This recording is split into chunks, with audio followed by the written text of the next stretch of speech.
Hey everyone, in this video I'm just going to show you the rules for the derivative of inverse trigonometric functions, and then we're going to do some quick examples. In other videos I can show you why those are the rules and really go through the proofs of the derivatives of the trigonometric functions for you. But in this one we're just going to look at doing examples. So here we go.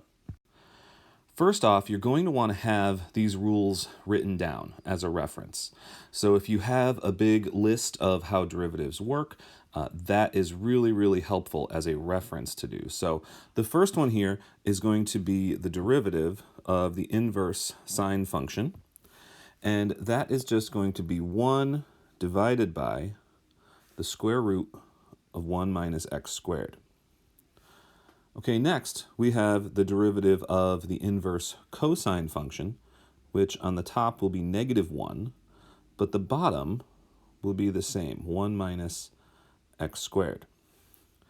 Then when we go to the tangent function, we'll have the derivative be 1 over, now there's no square root on this one, it's 1 plus x squared in the denominator.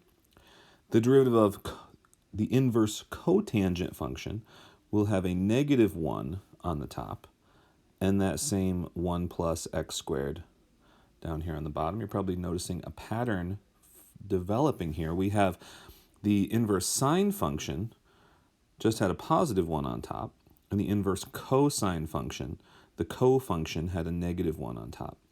The tangent function had a +1. The cotangent had a -1.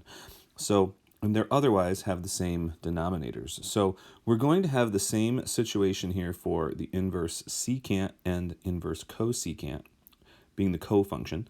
The inverse secant function will have the derivative of 1 divided by the absolute value of x times the square root of our x squared minus 1.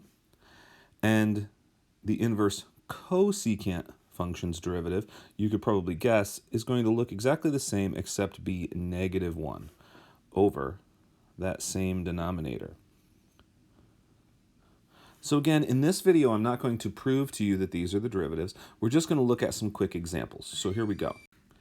When I want to take the derivative of a function that's including these, when I just have a plus sign in between, of course, we're just going to do the derivative of each one separately.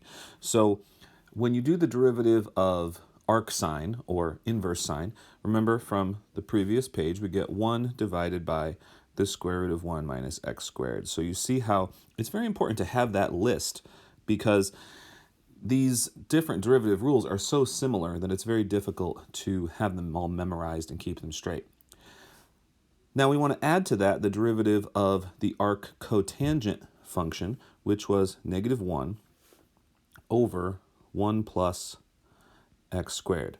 Now it might look like there would be a quick and easy way to get a common denominator and to put these together, but you end up with kind of a difficult amount of algebra involved, and it doesn't really get that much simpler as you do so. So what I recommend on these is to just rationalize your denominators. So I'm going to change to blue so that you can see this method. I'm just going to multiply by that because I don't want to have that square root in the denominator. So it's going to look something like this on our first term. We'll have the square root of 1 minus x squared over itself.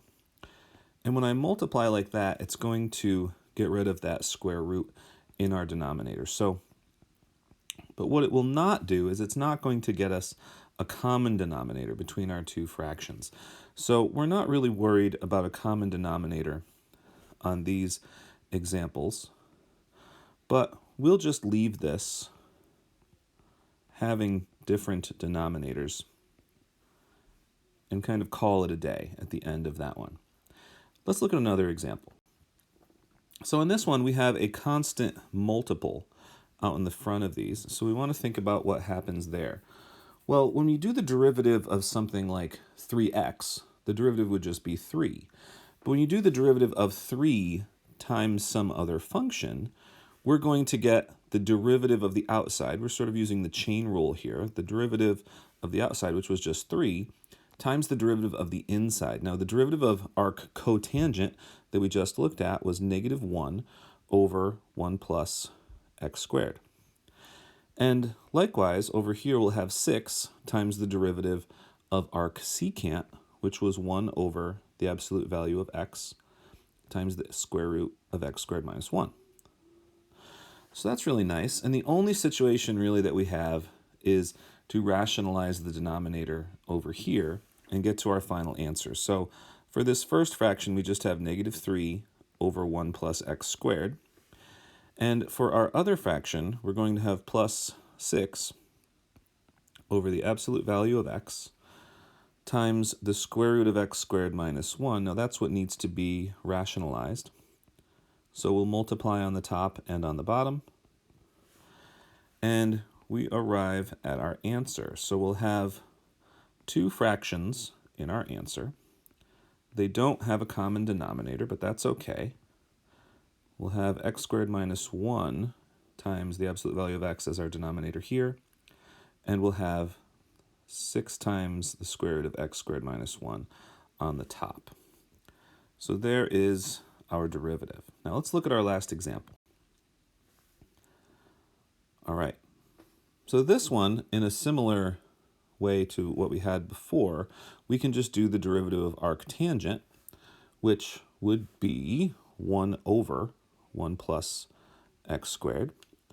And we can do the derivative of arc cosine, which was negative 1 over the square root of 1 minus x squared. And in a similar way to before, we're just going to do a tiny bit of algebra to put these together. Minus that negative is going to be adding, and we'll rationalize the denominator. And we get 1 over 1 plus x squared plus the square root of 1 minus x squared over 1 minus x squared. The thing that you would not want to do is, and it's very, very common for students to think that they ought to do this, is that these denominators are very, very different from each other. So you don't want to, if you make a tiny mistake here and you have a plus instead of a minus, you can end up thinking that those fractions can just be slammed together and make it very, very simple. But it's really better to leave them apart, because when you're using this idea to figure things out, it's more important to have a correct equation or a correct expression for what's going on in the derivative so that you can model things than to simplify things really fully by getting a common denominator and putting these together. In these examples, it doesn't actually help to make the equation simpler or more useful. So I hope that that helps in looking at some examples of the derivative of the inverse trigonometric functions. And let me know what else you need so that I can try to help you understand if there are any other examples you're interested in. Also, if you want to check out my video on why the derivative of the arc sine function is what it is, and why the derivative of the arc cosine function is what it is, and so on, then please check out that video as well.